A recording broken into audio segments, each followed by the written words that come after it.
Today I'm going to teach you how to change a clutch on a 2003 Kkkkia Rio.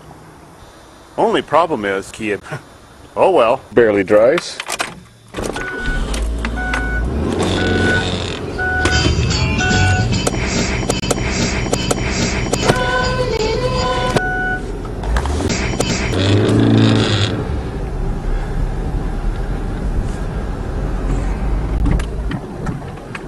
And we're toasty. It's what you're... Let's get the...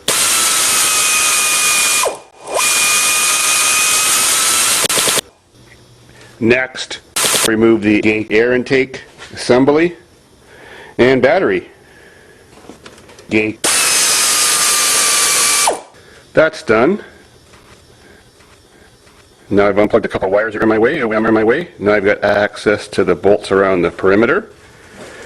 So next step is undo the bolts so I can separate the and move the side over, because soon the should be moving this way.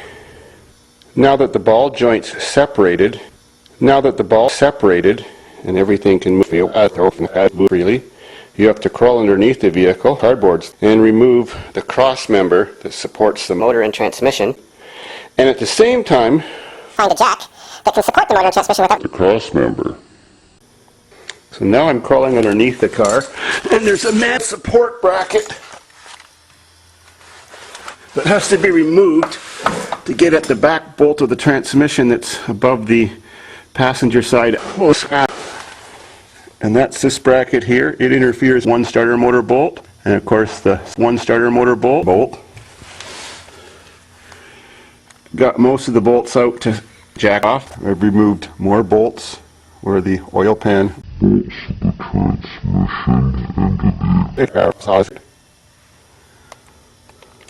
the mad support bracket is off, and now you can jack off on the oil pan. Next step is hole. And I removed the axle from the spindle on this side either. That's just an extra step I need to do.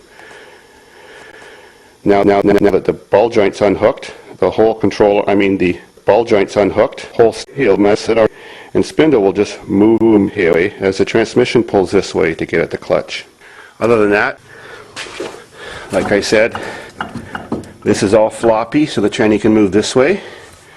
So that when I take out that final bolt, slip the clutch and pressure plate and everything in and unbolt it and rebolt it without putting the tranny on the ground and unhooking the last few things. Saves a few steps, and it's kind of a pain in the ass. Laying on your back holding up a tranny. So it looks shot. Now I just randomly jack off. See that smooth shaft all flopping around. Slip in the pressure plate. And then next I slip in the friction pressure plate, disc, plate, shaft, making sure that rides back and forth easily when it's all flopping around, and then it'll sit on the tranny.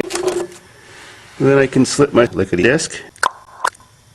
Well, everything just slipped right back on in 30 seconds, or at least one swig of a beer. Finger tight tranny bolts. So I'll show you a little trick that I used that helps me a lot. Jump tranny, helping you push. Another trick I did was I put the transmission in gear. That axle is of course still attached. While I'm pushing, I could rotate the engine a little bit, and that caused this, when the transmission just jumped in well on these bolts. Then when it's all jumped in like that, I can take these bolts out one at a time, and put the job done. Everything else is done. It's time for another beer. Well, I lost some gear oil, of course, when the transmission axle was pulled out a bit and it was tipped. So I found this black tranny lube back in there. See that smooth, hard shaft? All done now? Ready for a beer. Putting it back together was just straightforward, just like beer. I already adjusted the oil. And let's see what's going to happen.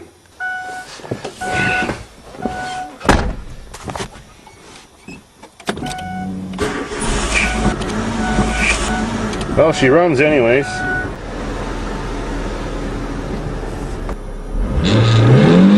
Yeah, baby. It's not mine. Yep.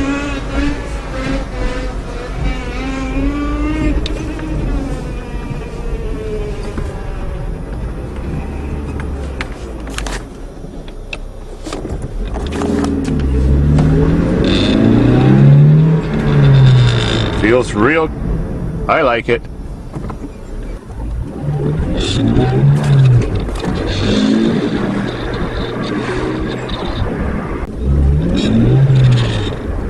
Home sweet home. More home. Well, this job ought to keep me enough beer money to last me a week. That's all that matters.